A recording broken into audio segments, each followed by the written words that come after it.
Hey guys, it's Katie, and I'm here today to do the Hamlet Book Tag. I was talking to Kara at Wild Book Garden in the comments on her video, which I'll link below it. All kinds of things Shakespeare, and she kind of suggested I do this tag. And because I love Shakespeare, buddy, I like tags, so why not? But also, looking at the questions, they're very fairly similar to a lot of other tags I've done, at least some of the questions. And I realized that I kind of give the same answers for like 95% of things. So the fun thing that I'm going to do for this tag, I'm going to put a new twist on it and talk about books that I may have not talked as much about on this channel as I have before, because giving the same answers over and over again is just kind of ridiculous. So, without further ado, let's get into the questions. Number 1, Hamlet. Name a book with an unlikable main character. For that, I'm going to pick The Fellowship of Fear by Aaron Elkins. As you might have known, I read this book back in, I think, February, end of January, early February, something around there. And I posted a ranty review about it, which I'll link in the cards for you guys if you haven't seen that. And I literally hated the book. Like, everything about it was pretty much garbage. But, so the main character in this book is named Gideon Oliver, and he is a complete and utter moron. I mean, he's supposed to be ridiculously and insanely smart. He's a professor, and he's really, really good at all kinds of things, whether it's martial arts and science and anthropology and everything. But he's also incredibly stupid, and he makes terrible life choices, and his character is just so inconsistent, and I just really ended up disliking him, except for like one small tiny little detail. I just did not like Gideon Oliver, and I probably will never read another book from that series again. Number 2, Gertrude. Name a book with a living parent or parents. And for this, I'm going to go with the Harry Potter series, because Ron has living parents. The Weasleys are some of the greatest parents in literature, and I just adored the Weasley family. They're just such great characters. Number 3, Claudius. Name a book with an unlikely villain. Now, I'm kind of having a harder time with this question because a lot of the villains that are portrayed in a lot of the books I read are either clearly the villain or they're just morally ambiguous. So they may come off as a villain at times, but they're really not. But you don't know that until later. But then at the same time, I don't know. So this one is kind of gray to me. So I might as well just pick a character and kind of go with it, but honestly, that's difficult.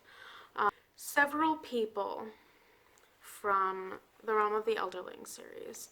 I know I'm back to this one after promising you guys that I was going to pick something new, but then this question showed up, and I just feel like I need to explain this. So there are a lot of people in those books that can be seen as villains at times that you wouldn't necessarily think would be, but then they turn out to be like okay, but then they also just have these like back and forth moments. And there are just a lot of characters I think that could potentially fall into this. And honestly, the first one that really comes to my mind, even though her actions are really, really justifiable, is Nettle Farseer. And even just saying her name is a spoiler.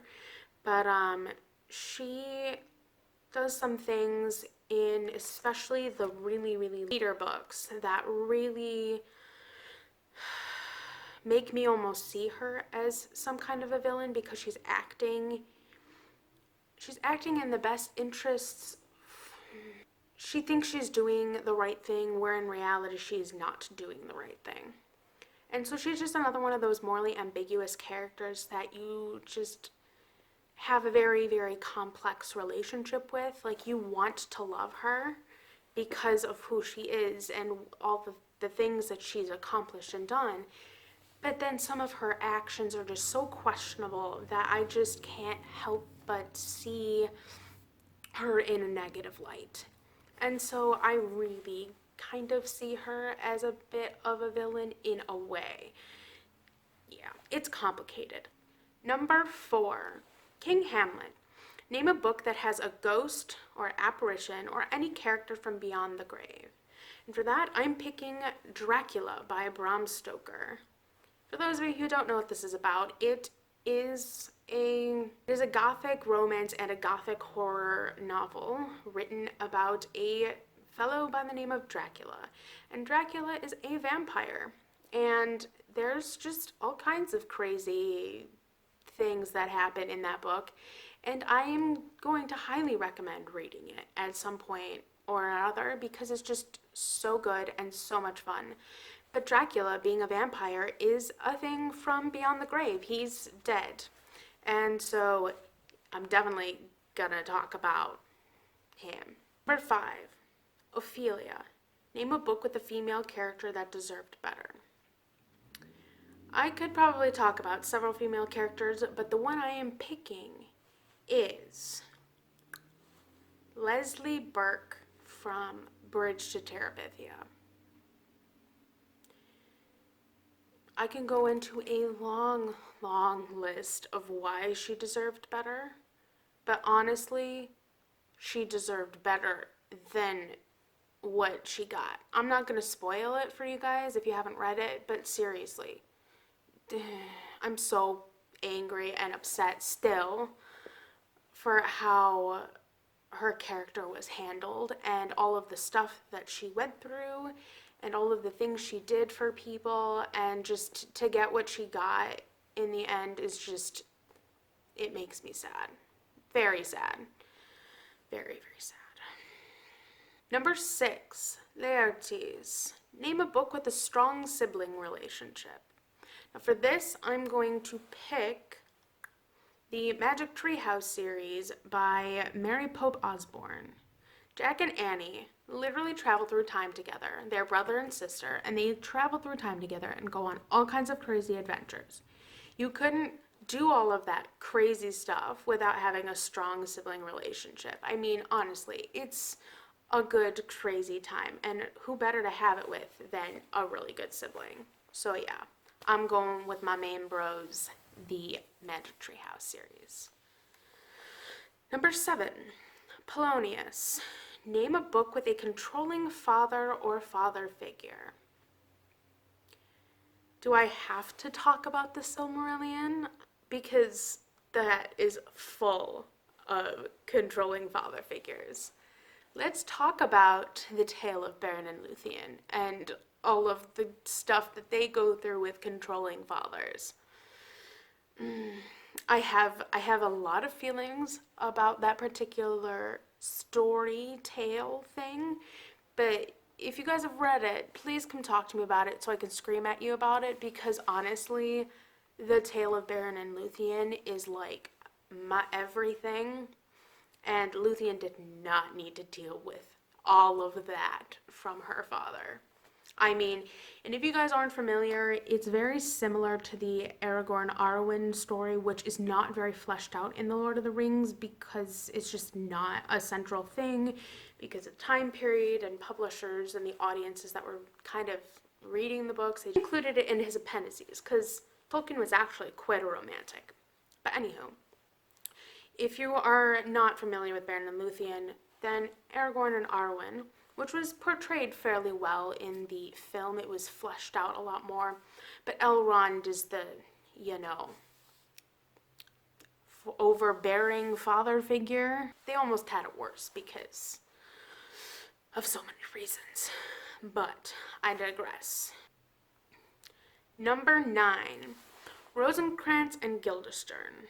Name a book with a strong friendship. Well, not only is this a strong friendship, but it is a strong friend group. And that is the Animorphs series by K.A. Applegate.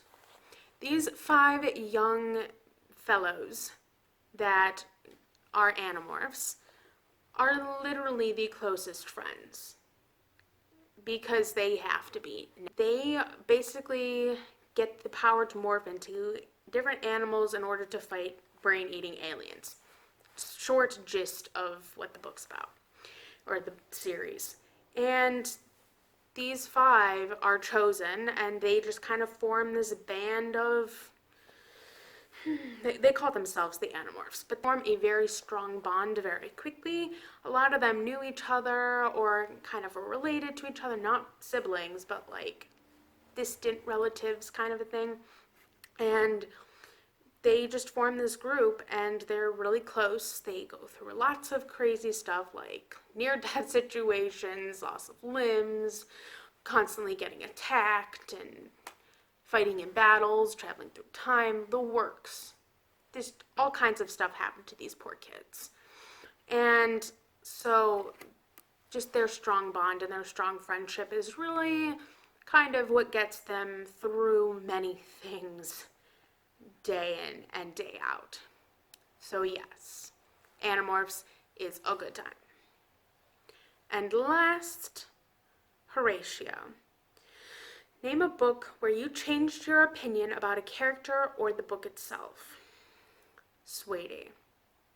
I have many books that are like this.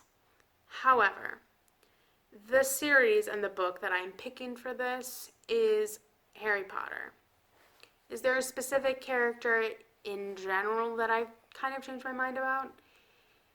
There are many characters I have changed my mind about throughout my, especially during my reread last year of Harry Potter. Like, I saw Draco in a very, very different light than when I did when I was younger. I saw Snape differently again this time around. I just really like his character because of he's so complex, and I just really, really love complex characters. Despite all of the terrible, awful things he's done, I really enjoy his character. I saw Dumbledore differently. I almost saw every character in a different light. And to me, that shows a great book, because you can read it at any age and your perception and your experience will be different each and every time. There are some characters, some core characters that really just stayed the same. And then there are some characters who I kind of liked in the, earlier years, and I didn't like as much this time around. And so it's not that I necessarily changed my mind about the series. I changed my mind about my order of, favorite to not so well-liked books. But and then I changed my mind on characters, and I changed my mind on certain parts of the plot. It's kind of complicated, but I really, really had a good time rereading it last year. But I did change my mind about feelings on the books as a whole, because I think Order of the Phoenix was my favorite of the lot for the longest time. And it's kind of been bumped down a little bit. My new favorite upon reread is actually Goblet of Fire, which I know is kind of an unpopular opinion from a lot of people, but I loved Goblet of Fire, just for so many reasons. But also, one of my rare pair ships is in that book, and I really, really liked seeing them interact this time and reading into all the subtext and just the descriptions of just getting to know more of the wizarding world. Because from that point, up to that point, it's literally just been typical year at Hogwarts, insert crazy stuff that happens here, and the trio gang, flails and can't deal with their life every year. But then in Goblet, we get to have other international wizards. You get to have a tournament. You get to have the World Cup. It's just packed with so much fun stuff. And honestly, it's just like my favorite now. Been saying for the past several minutes, changed opinions about books, changed opinions about characters, all within the same world. I feel like this tag ended up being a mess, but I still had a ton of fun doing it anyway. And I hope you guys kind of enjoyed hearing a few new answers to some things. And I'd be interested to hear if you guys have read any of these books, or if you guys have reread books and you've kind of felt the same way. Like, what is a book that you've changed your opinion about, or a character you've changed your opinion about? Because I just think that question is just such a great one, and so it can just be discussed at length. Like, there could be videos literally done just on that question. And I think that could be really interesting to do. Yeah, I'm going to tag a few people down in the description box, as well as on Twitter if you have one. I can't think of a lot of people off the top of my head who have or have not done this, so I'm just going to go probably browse. Although I do think this is a fairly newish tag, so maybe I will have some freer reign. But anyway, that's about all I've got for today. So as always, feel free to like, subscribe, comment, follow me on social media. I have a Twitter and a Goodreads, which are both linked below. I also have other social media sites, such as a second Twitter, a Tumblr, and an Instagram, which is travel-centric, if you guys are interested. And I will come back with another video for you guys again soon.